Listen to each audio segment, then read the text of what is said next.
रहीम अस्सलाम वालेकुम वरहमतुल्लाहि वबरकातुहू। दोस्तों, आप अपना YouTube चैनल पाक न्यूज़ स्टूडियो देख रहे हो। मैं हूं खान। आप सब दोस्तों से गुजारिश है कि अगर आपको वीडियो अच्छी लगे तो प्लीज चैनल को सब्सक्राइब भी कर दें और लाइक और शेयर जरूर करना। आपका बहुत बहुत शुक्रिया। आज का व्लॉग कुछ क्लिप्स हैं उन पर और कुछ थोड़ी सी बातें हैं जो मैं करूंगा। सबसे पहले तो मैं जनाब गौहर अयूब खान साहब जो अल्लाह की रज़ा से वफात पा चुके हैं, आप सबसे दरख्वास्त है कि आप उनकी मग़फ़िरत के लिए दुआ करें कि अल्लाह पाक उनको जन्नतुल फिरदौस में जगह अता फरमाए। वो field marshal general Ayub Khan के साहबजादे थे और जनाब तहरीक इंसाफ के सेक्रेटरी जनरल उमर अयूब खान के वालिद मोहतरम थे। वो वफात पा चुके हैं। अल्लाह पाक उनको जन्नतुल फिरदौस में आला मकाम अता फरमाए, आमीन या रब। इसके बाद बात करता हूँ थोड़ी सी सियासत पर और पाकिस्तान के हालात पर।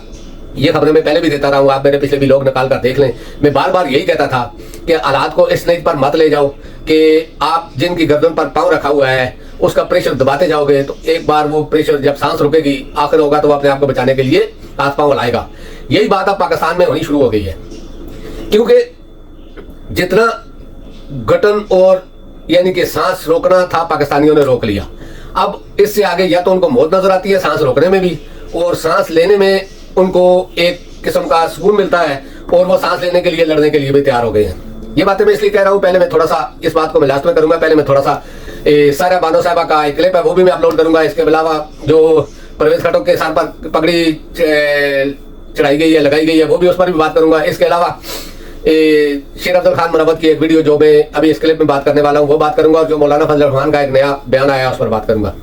मौलाना फजल रहमान तो उनको कहना ही गलत है, मुल्ला फजल रहमान, क्योंकि मैं मौलाना या उलमा उन लोगों को कहता हूँ जो दीन के लिए या चलो अपने खानदान को संभालने के लिए बुजुर्गात के लिए मस्जिद होते हैं या इमाम होते हैं या मौलाना होते हैं, वो अलग चीज़ है। लेकिन जो लोग मुल्क को लूटने के लिए अपने लोगों के दुश्मन, अपनी जायदाद, अपने बेटों, अपने इक़्तिदार पावर के लिए या किसी और के लिए चमचगिरी करते हैं या इस तरह के इक़्तिदार हासिल करते हैं, पावर हासिल करते हैं, कुर्सी हासिल करते हैं, पैसा हासिल करते हैं, उनको मैं मुल्ला कहता हूँ। जिस तरह का फजल रहमान है, तैर अशरफी है या और इस जैसे मुल्ला है, दगड़दल्ले मुल्ला, ये दगड़दल्ले है, ये मुल्ला नहीं, उलमा नहीं है। उलमा वो लोग हैं जो दीन की खिदमत करते हैं, जिन्होंने अपने आप को वक्फ किया हुआ है दीन की खातिर, चाहे वो उनके पास पैसा आए या जो भी आए, लेकिन वो बात दीन की करते हैं, सियासत में नहीं कूदते। ये सियासी दगड़ दल्ले है, ये उलमा कोई नहीं है। इन्होंने पार्टियां बनाई है इसलिए ब्लैकमेल करो, पैसा कमाओ। ये जो इनके मदरसे हैं, क्या आप समझते हो कि ये सिर्फ दीनी तालीम के लिए? नहीं, ये इन्होंने दीनी तालीम का सिर्फ आगे रखा हुआ है। ये उनके अंदर अपने आप को पेश कर रहे हैं। वो जब भी उनसे किसी से बात करो वो यही करेंगे कि फजल रहमान की ये बात है, फजल रहमान की वो बात है, वो बहुत बड़ा उलमा है, उसने मरियम को ये कर दिया, मरियम ने वो। आप इतनी सी बात सोचें। मैं एक क्लिप देख रहा था कि इसका एक शागिर्द मरियम के बारे में क्या कह रहा है कि मरियम को जो देख लेता है वो सीधे रास्ते पे लग जाता है। जो औरतें उसको देखकर सीधे रास्ते पे आ रही हैं, और ये फजल रहमान का कमाल है, वो ये कह रहा है। अब आप सोचें कि ऐसे ही शागिर्द या ऐसे लोग अगर पैदा होंगे या तैयार किए जाएंगे तो वो किसी काम के हैं? ये मदरसे इन्होंने बनाए हुए हैं फंड लेने के लिए, पैसा लेने के लिए, कमीशन लेने के लिए, यानी कि बनाए एस्टेब्लिशमेंट ने है। इस्तेमाल ये लोग कर रहे हैं और एस्टेब्लिशमेंट के तावन से कर रहे हैं, कुछ ताकतवरों के तावन से कर रहे हैं। क्योंकि देखें, ये मुल्ला तकरीबन मेरे अंदाजे में जब से इसने होश संभाला है या सियासत संभाली है या पार्टी की कमान संभाली है बाप के बाद, ये इसी तरह यानी कि एस्टेब्लिशमेंट के आगे खड़ा है। हर हुकूमत में ये रहा है, गालियां देता है मुंह पर खड़े होकर एस्टेब्लिशमेंट को, जर्नैलों को, यानी कि जीएचक्यू पर अटैक करने की धमकियां देता है। इसको कोई नहीं पूछता, क्योंकि जब अपनी चीज हो तो उसको कौन छेड़ता है? वो बुरी भी बहुत अच्छी लगती है। इसी तरह बाप पार्टी है, एमक्यूएम है, और जो अभी दो नई बनाई गई हैं, इस तरह की पार्टियां जो है ना, ये मुल्क के लिए अच्छी नहीं होती। ये बनाई जाती हैं इस्तेमाल करने के लिए कि दो चार इनकी सीटें हो जाएंगी तो हम जब चाहेंगे कि किसी पार्टी के साथ इनको मिलाकर अपनी मर्जी की हुकूमत बनाएंगे। ये चीज है, और ये चीज किसी भी मुल्क के लिए अच्छी नहीं है। जब मुल्क में कोई सियासी हुकूमत आती है तो उसको पावर होना चाहिए फैसले करने का। हाँ, ये सही है कि जब अगर कोई नवाज शरीफ जैसा, जरदारी जैसा या फजल रहमान जैसा आ जाए तो फिर ताकतवरों को इंटरफेयर करना चाहिए। क्यों? क्योंकि ये लोग कभी भी अपने मुल्क के लिए अच्छे नहीं है। ये तो नवाज शरीफ के बयान से पता चलता है कि वो बैरून मुल्क में बैठकर और खास करके इंडिया में बैठकर क्या क्या बयान देता रहा है, और अमेरिका में जाकर उसने क्या बयान दिया था। ये जरदारी से पूछे, फजल रहमान से पूछे, फजल रहमान क्या क्या बात कर रहा था। अभी जिस बार में ये बात शुरू हुई है वो बात ये है कि हमारी एक बहन है, सियासतदान है, जीडीए से तलक है, खुदा की कसम ये परवेज खटक या ये दूसरे लोग जो है ना, इन औरतों के पाँव की मिट्टी के बराबर भी नहीं है। वो औरत दूसरी पार्टी की है, लेकिन हक बात कहने पर वो डरती नहीं है। जब भी हक की बात आती है वो खुला बोल देती है। उसको डर नहीं है, वो इंसान नहीं है, उसकी फैमिली नहीं है, या उसका किसी किस्म का खौफ नहीं है, उसको इक़्तिदार का लालच नहीं है। कल का जो उसका परसों का जो क्लिप आया है, यकीन करो उसने मेरा दिल खुश कर दिया है। पहले भी मैं उसको इतना लाइक करता हूं उसके क्लिप और इस चीजों को, क्योंकि वो बगैर डर के बोलती है। असेंबली में भी वो बोलती रही है, बाहर भी वो बोलती है, किसी जगह भी आ जाएगा हंसते हंसते वो इनको नंगा करके चली जाती है। इसी तरह हमारी जो बहनें बच्चियां या जो जेलों में बंद है, वो फवाद चौधरी या इमरान इस्माइल या इस तरह के लोगों से 1000 गुना बुलंद दर्जा औरतें हैं, जो एक काज के लिए, एक चीज के लिए जेल में बंद है, वो भी कर सकती थी। औरतें हैं, बच्चे हैं उनके।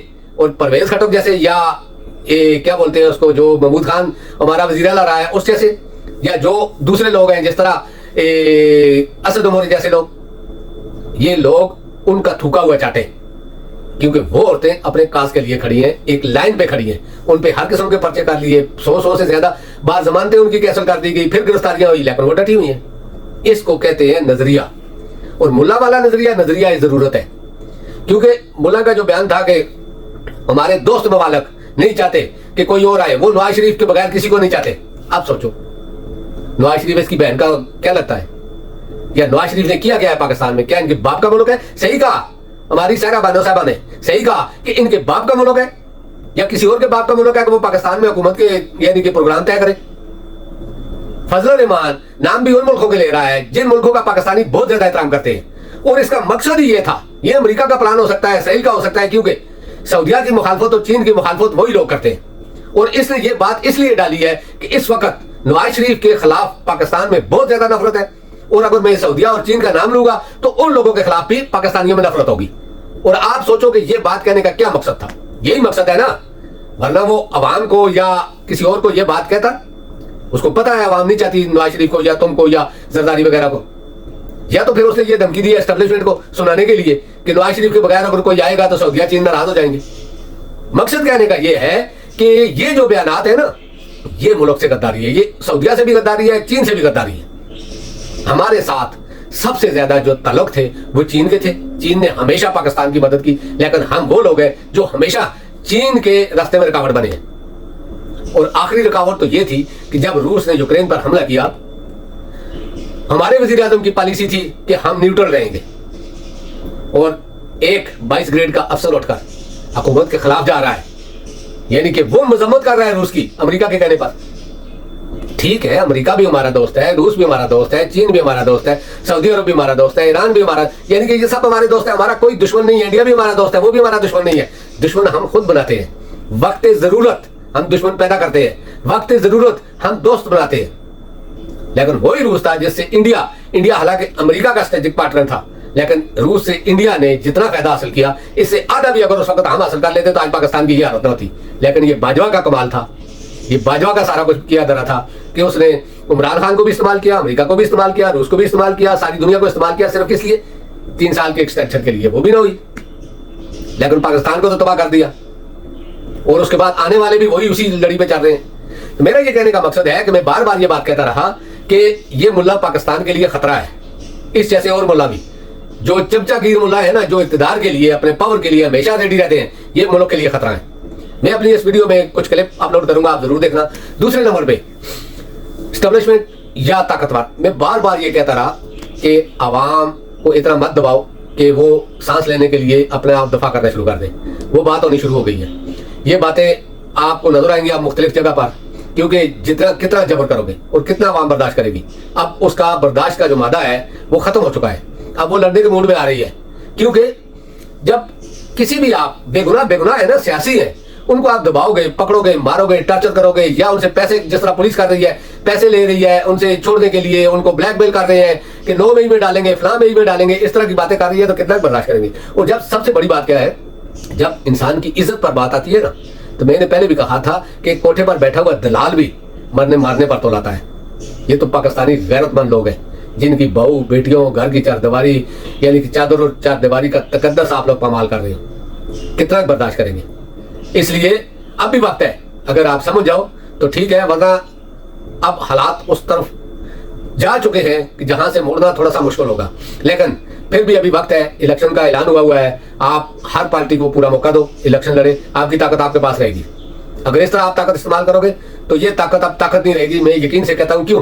क्योंकि हालात ऐसे नजर आ रहे हैं। मैं आम लोगों में से हूं, इसलिए कह रहा हूं। दूसरे नंबर पे ठीक है, आप सब पार्टियों को मौका दो, नवाज शरीफ आता है, नवाज शरीफ को लाओ, कोई भी आता है, आपकी ताकत तो आपके पास है ना। आपकी ताकत कौन छीन रहा है? अल्लाह की ताकत के बाद आपकी ताकत है, तो आप अपनी ताकत को उस तरह इस्तेमाल करो, जो भी आता है पाकिस्तान के लिए इस्तेमाल करो। अगर पाकिस्तान के हालात बेहतर होंगे, आपके भी बेहतर होंगे, लोग आपसे मोहब्बत करेंगे। अभी जो नफरत लोगों के ज़हन में पैदा हुई है वो आपके कामों से हुई है। कोई आदमी भी अपने अदारों से नफरत नहीं करता जब तक अदारे ठीक हो। जब अदारे सामने एक चीज नजर आ रही है कि अदारे गलत कर रहे हैं, फिर कौन आदमी है जो ये कहेगा कि नहीं अदारे ठीक कर रहे हैं? वो इन जैसे मुल्ला ही होंगे जो कह रहा है कि एस्टेब्लिशमेंट मैशत ठीक करना चाहती है। अब आप सोचो, 16 महीने एस्टेब्लिशमेंट की हुकूमत थी। ये जो पूम वाला वजीर आजम लाए थे, जो जापान में पूम देख कर आया था, कौमें बनाने वाला, नवाज शरीफ की हुकूमत थी ना। उसके बाद ये काकड़ किसकी हुकूमत है? ये कौन है? तकरीबन अभी 2 साल होने वाले हैं। अगर 2 साल में एक पैसा मैशत नहीं ठीक हो सकी तो आगे क्या ठीक होगी? ये एस्टेब्लिशमेंट की हुकूमत है ना। ये कौन है? खैबर पख्तूनख्वा में मुल्ला की हुकूमत है, पंजाब में नून लीग की हुकूमत है, जरदारी की हुकूमत है, सिंध में मीन साहब, ये सारी यानी कि नून लीग और मुल्ला की और एस्टेब्लिशमेंट की मिक्स हुकूमत है ना। पीडीएम का तो पहले नाम था कि 13 जमातें हैं, अभी तो तकरीबन 20 जमातें इकट्ठी हैं। तो फिर मैशत क्यों नहीं ठीक हो रही? यही वजह है कि जब तक सियासी अदम इस्तेकाम रहेगा, हालात कभी ठीक नहीं होंगे। आप नवाज शरीफ को जिता दो, वज़ीर आज़म बना दो, देख लेना इससे बदतर हालात होंगे। कुछ भी कर ले, अवाम अब नहीं मानेगी। मेरा कहने का ये मकसद है कि प्लीज पाकिस्तान को बचाने का सोचें, इन मुल्ला को बचाने का मत सोचें। तो दोस्तों, आप ये जरा क्लिप देखें, मेरे को इजाजत दें। अल्लाह पाक आप सबको अपनी ज़बान में रखे। अस्सलाम वालेकुम व रहमतुल्लाहि व बरकातहू। अल्लाह हाफ़िज़। पाकिस्तान ने 9 मई के बाद जो फिजा, जो जबर और कहर का समा कायम किया गया, उसमें मैं पश्तूनों की खिदमत, उनकी कुर्बानियों का जिक्र करता गया। मैंने बताया कि ये वो जमीन है, ये वो धरती है कि जिसने अली अमीन को पैदा किया, जिसने असद कैसर को पैदा किया, जिसने जुनैद अकबर को पैदा किया, जिसने शकील खान को पैदा किया, जिसने गुल गफर को पैदा किया, जिसने शाहरियार अफरीदी को पैदा किया, जिसने अली मोहम्मद को पैदा किया, इसने मुराद सईद को पैदा किया। लेकिन ये भी हमारी धरती है पंजाब की, जिसने सनम जावेद को पैदा किया, जिसने खलीफा शाह को पैदा किया, जिसने यासीन राशिद को पैदा किया, जिसने इमरान रियाज को पैदा किया, जिसने एजाज चौधरी को पैदा किया, जिसने असद शरीफ शहीद को पैदा किया, जिसने को पैदा किया। सुनो,